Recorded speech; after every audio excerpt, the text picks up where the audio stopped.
Hello everybody, welcome to writing. Today we're going to talk about how you can revise your historical person essay. You've written your rough draft, you've submitted it to me, I've given you some feedback with some suggestions for improvement, but I'm also going to go through some steps you can take to improve your writing in specific ways. Let's go back and look at what the word revise means, and hopefully you remember this was one of the words in our first vocabulary list with our Latin roots. So think back to the Latin root in the word revise. Hopefully you remember that vis is the Latin root. And what does vis mean? Remember our chant, vis, spect, see, look at. So revise literally means to see again or to look at again, to change, to improve. And that's what we're going to do today. I'm going to give you some tips for that. So you are going to need your writing folder with all of the pronged section available because we're going to be looking at some of those important papers that help give us suggestions for how to improve our writing. So on the board, I have a list of steps that we need to go through when we revise our paper. So the first thing you're going to want to do when you look at your essay is go back and look at all of the verbs in your paper, specifically the action verbs, and see if you can add stronger verbs. Secondly, you're going to want to go back and make sure that you add quality adjectives, not just the first adjective that pops into your mind, but thoughtful quality adjectives. And, if we were together in class, we would be using the thesaurus to look up some better, stronger, higher quality words. I think with a parent's permission, you can use an online thesaurus at home and would work just as well. Also, we're going to go through and make sure that you replace all of your banned words. So in your folder, we have that bright pink page of all of the banned words. And we don't use these in writing at all. So anytime I saw one of these words in your paper, of course, I circled it and labeled it as banned. You're going to need to go back and replace it with a more thoughtful, higher level word. So that's something you would do during the revising process. Also, let's look at your sentence beginnings. We want to make sure that not every sentence begins with a subject.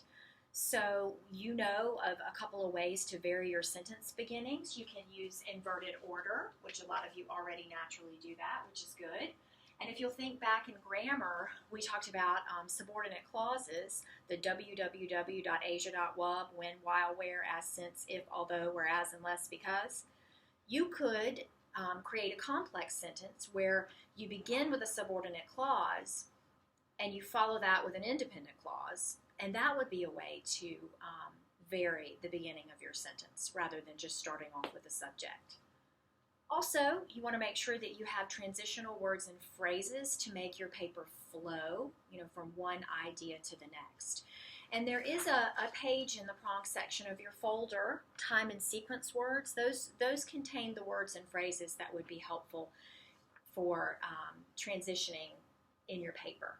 So have those things ready, and then what we're going to do is I'm going to show you an example of a paper before it has been revised and kind of walk through that with you and talk about some ways to improve that essay. Okay, I am projecting an example historical person essay that has not been revised, and we're going to look at it section by section to see if there are some ways that we can improve the writing using the steps that I had listed on the board earlier. So this is about the great pastor Jonathan Edwards, who was very influential during the First Great Awakening that we studied in history. So let's just take a look. I'm going to read we'll start with the first sentence. Jonathan Edwards was an amazing Massachusetts preacher and theologian who helped Christians in believing and fearing God. Okay, that's a pretty strong introduction sentence, but I see an adjective there that I'm going to circle here, amazing, and I kind of think of this as a weak adjective. It's not very hard to think of that word. It's often, one of the most common adjectives that pops into your head when you're writing. So I think we can improve that. I think we can come up with a stronger, more quality adjective. Now you can use a thesaurus, or you can look through some of the prong section papers that give you synonyms. But what if we changed amazing to unforgettable? That is a lot more thoughtful and interesting. Jonathan Edwards was an unforgettable Massachusetts preacher and theologian who helped Christians in believing and fearing God. Already we've just stepped up that introduction sentence and made it a little bit more interesting. Okay. I have some help here as I'm filming this. Well, they can't really see me, but that's okay because they really just need to see the board. So we'll go with that. Hopefully that's more clear. That's my husband helping me. Okay. So let's keep going on. He was born on October 5th, 1703, to Timothy and Esther Edwards, and grew up in East Windsor, Connecticut, with his 10 siblings. Okay, that sounds pretty good. Let's keep going. He pursued his desire to become a preacher and theologian after attending Yale University. Okay, now something I want to point out here that you could easily do is we could create an inverted order sentence with this third sentence that we just read. So we started off with the subject here, Jonathan Edwards. We started off with he was, start off with the subject again. And then in this sentence, he pursued. So now we have 3 sentences in a row that begin with a subject. So couldn't we easily create an inverted order sentence with he pursued his desire to become a preacher and theologian after attending Yale University by just taking that prepositional phrase and moving it to the beginning of the sentence? And now it would read, after attending Yale University, he pursued his desire to become a preacher and theologian. You put a comma after that. So that's an easy way, of course, to create inverted order, which would vary your sentence beginnings. All right, let's move it up here and see what we have next. All right. Following the death of his grandfather, who was the pastor of a church in Northampton, Massachusetts, Edwards took his place. Edwards made an amazing impact on Christian history as he worked with George Whitefield during the First Great Awakening. Okay, I feel like there needs to be a transitional word or phrase between those 2 sentences. We had a nice transition there following the death of his grandfather. He became pastor, and then we just launch into Edwards made an amazing impact on Christian history. So we need some sort of transitional word or phrase. So we can go to our time and sequence words list, and we could, choose.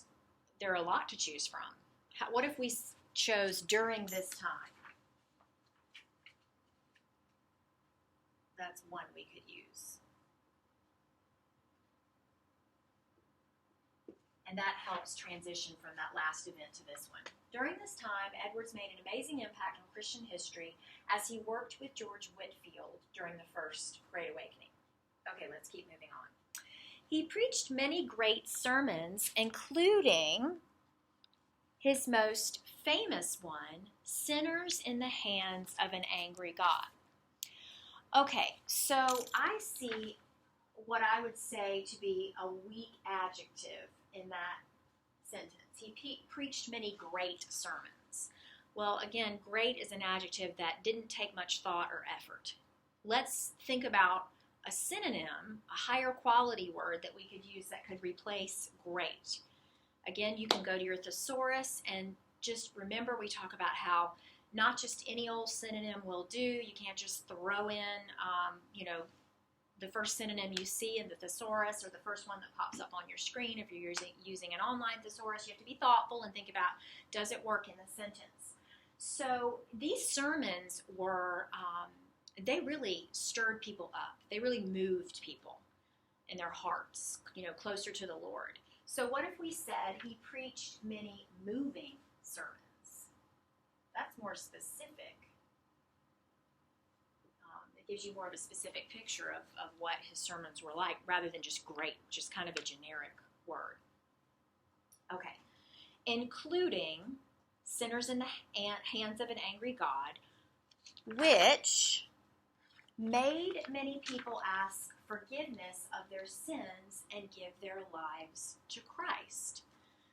Okay, I feel like this phrase, here's where we're made many people ask forgiveness of their sins. This verb made is not a very strong verb. So thinking back to, one of the things we need to do is any kind of weak verb, we need to replace it with a stronger, more specific verb.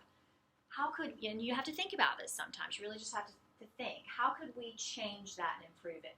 It made many people ask forgiveness of their sins and give their lives to Christ. What if we said it prompted many people? That's certainly a stronger, more thoughtful verb. Prompted many people. We have to say to ask forgiveness of their sins and give their lives to Christ. That's just an option.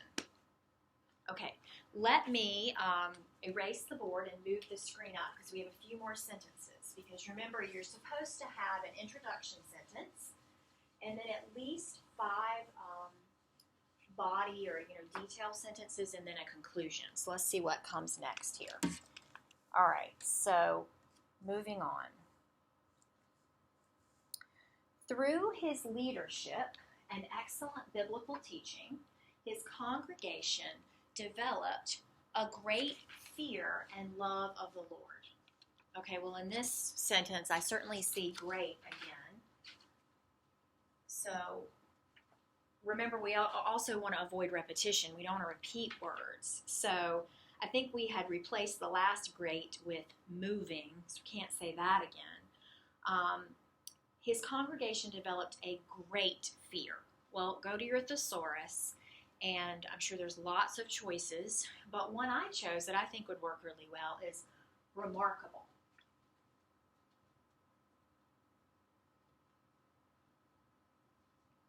His congregation developed a remarkable fear and love of the Lord.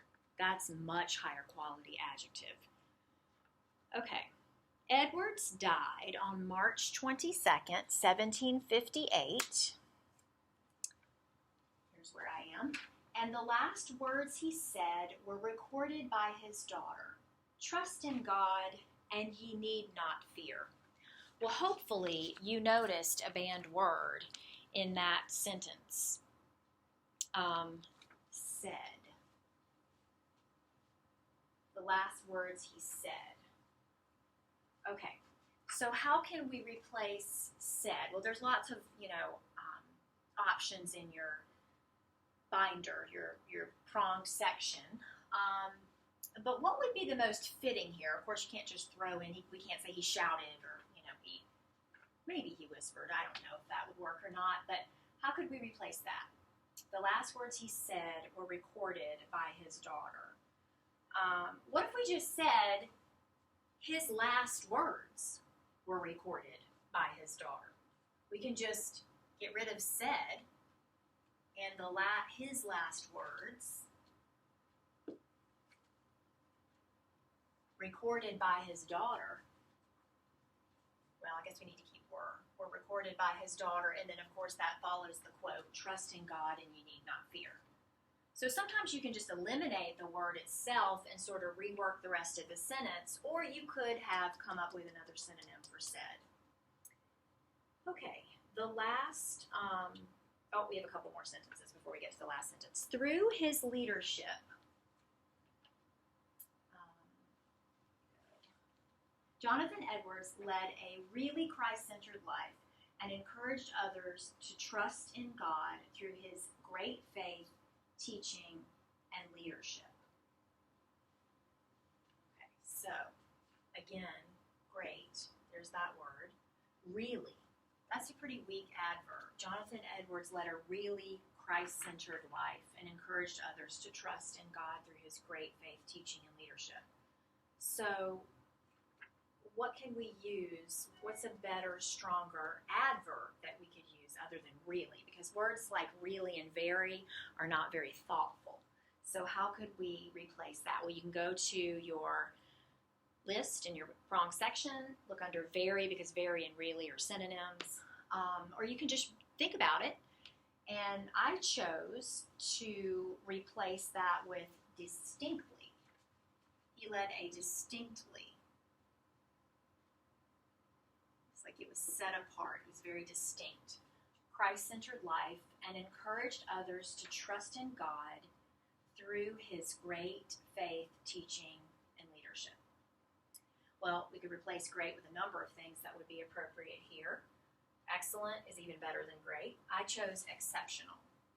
Is exceptional because his faith and his teaching was exceptional. That's why he's remembered in history. Okay, and that's just a quick little demonstration of how you can improve your paper. Don't forget also that you are supposed to edit your paper as well. So if there were any spelling or grammar or punctuation errors, you would also at this time correct those as well. But I just wanted to walk through just some exercises of how you could revise your paper, how you could improve the writing, replace the weak words, make sure you have transitional words and phrases. We would have spent a lot of time together in class, were we here. On this. So hopefully this gives you some ideas and at least gets you started on improving your paper.